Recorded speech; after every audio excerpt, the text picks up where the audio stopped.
global basis. Well, and that's exciting because I know now so many different companies do the drying, the dried fruits, and I didn't realize that went back to Graceland. So see, I learned something doing the show every time too.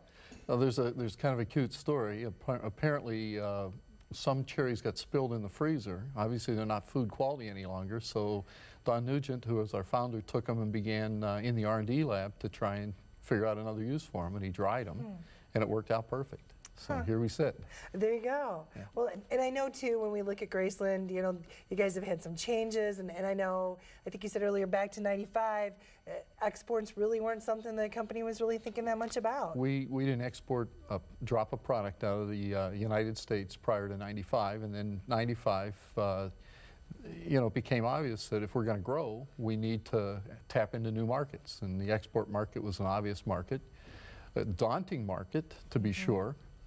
But it's something that was too tempting not to go after. And so the company made a concerted effort to start, and baby steps at first, and pretty good success relative to where we're at. And then we've just made it a priority ever since. And last year, we grew our exports, as amazing as it might sound for a company that had been doing this long, we grew 40% last year in the export market. Wow. And the export sales now account for about 42% of our total revenue. So we're very heavily dependent now on the export market. Well, and I think that's so amazing. And, you know, for consumers at home, we hear, oh, global economy, we're doing business overseas. I don't think they realize, you know, 42% of your business is huge when you're looking at those overseas markets. Absolutely. It brings a lot of hard currency back into the state as opposed to just moving currency around within the state. So there's a big benefit to everybody when we can do that.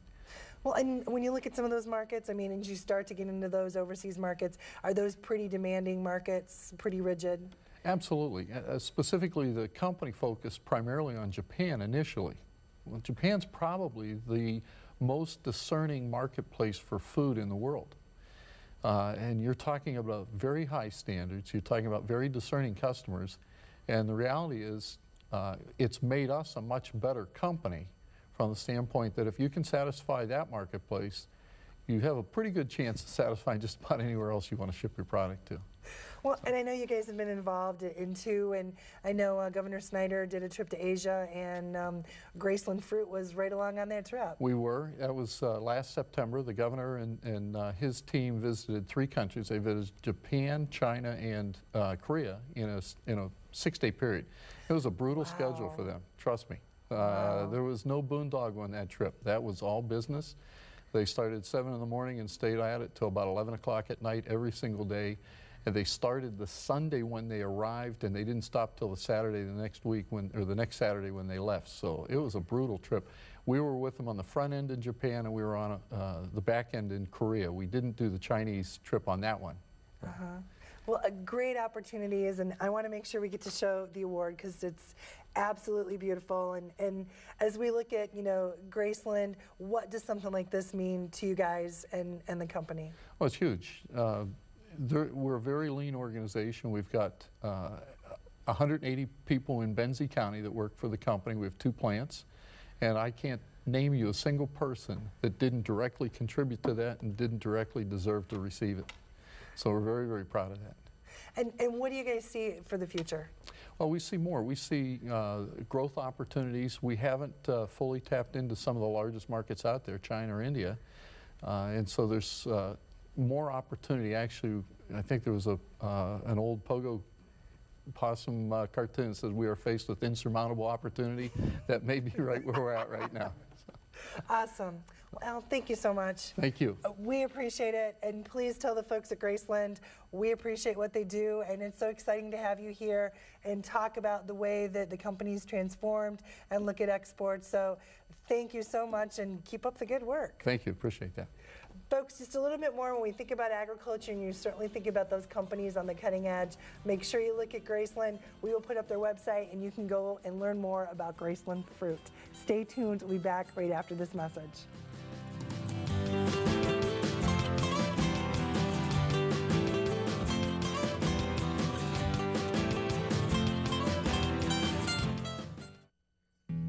This hog is Hanover hoofed for meal made from U.S. soybeans. Now, one hog isn't that impressive, but suppose we add another, and another, and another. Before long, you've got billions of hungry customers around the world all clamoring for the same thing. Our soybeans. Learn more about the billion-dollar appetite of animal agriculture at beyondtheelevator.com. Brought to you by America's soybean farmers and their checkoff.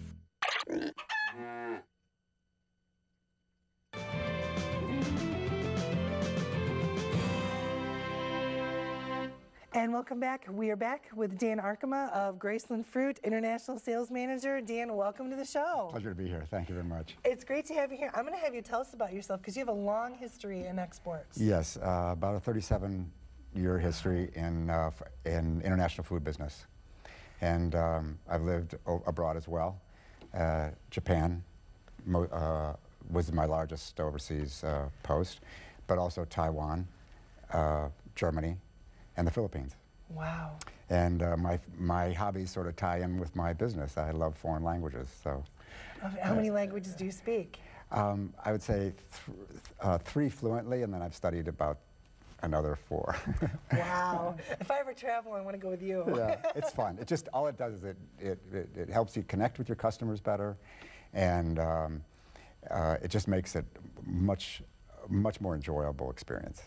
Well, and let's talk a little bit about that, because if you're a company and you don't have that experience, I mean, exporting sounds like a scary kind of business to get into because you just don't know. Yes, as Sal said, in '95 when I joined the company, they hadn't exported 1 box.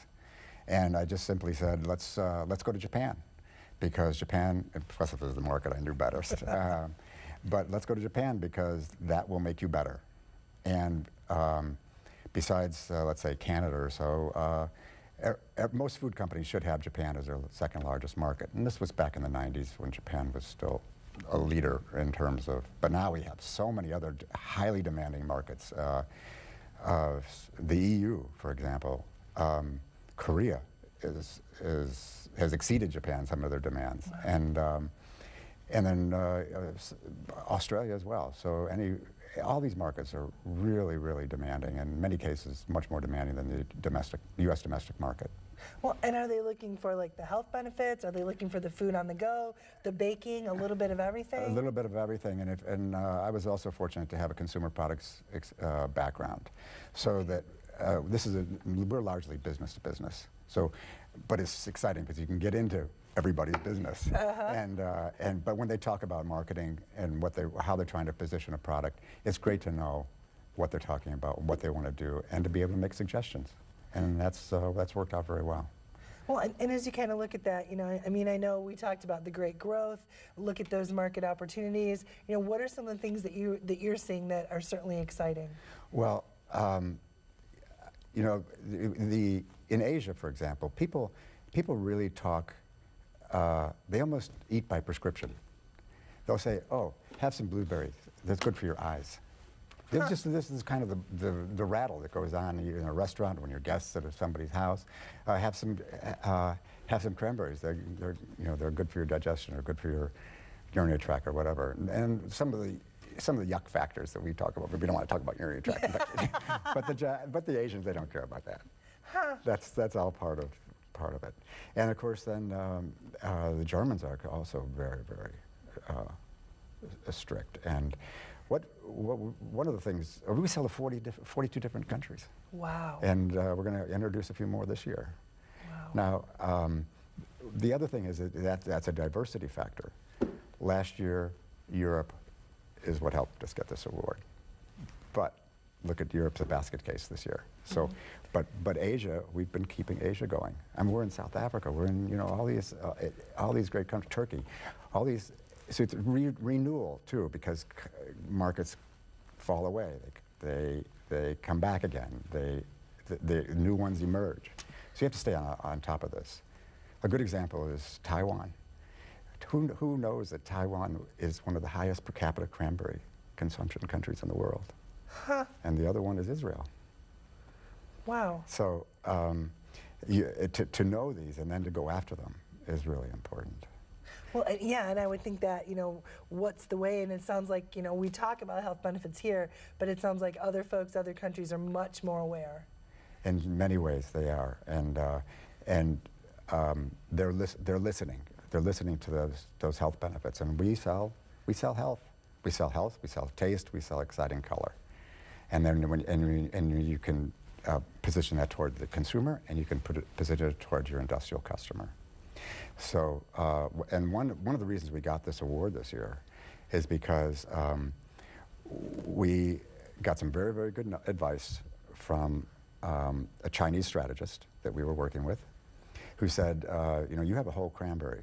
And a whole cranberry, you don't see that much in the U.S., but you see it more abroad. You have a whole cranberry, but it can be better.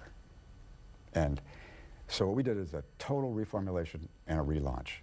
We got advice from Germany, from Israel, from Taiwan, and from China, and made that product according to what they wanted. And it blew away our numbers. Wow. We grew the German market by 300%, and that was only within 6 months. So on an annual basis, we grew the market by 300%. Wow. And we did that all in the last 6 months of the calendar year. So it was really exciting. Well, and time always goes so fast, but to me this is just amazing because we hear all the bad news and there's so much good news, like what you guys are doing in the markets that you're growing. What do you see for the future? We see a lot of the same. We see a growth in markets that we've actually proven to be very, very beneficial. And I have to say that as we open one free trade market after another, it's going to be really helpful. Korea is the best example.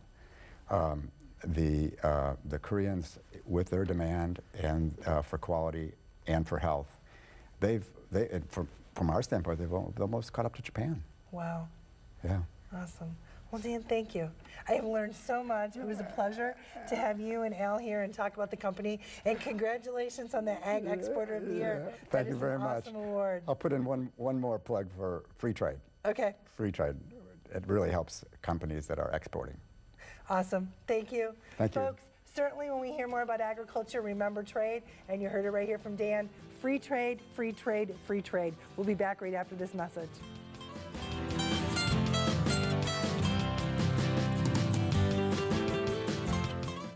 Hi, I'm Jody.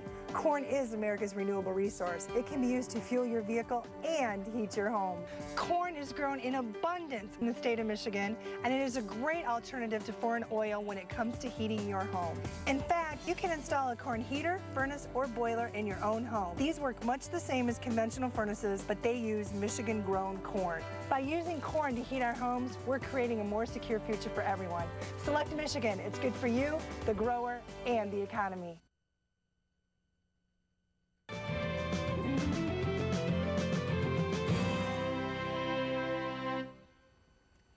And welcome back. Folks, what an exciting morning. Not only did we talk about the opportunities for exports, we talked about an amazing ag exporting company.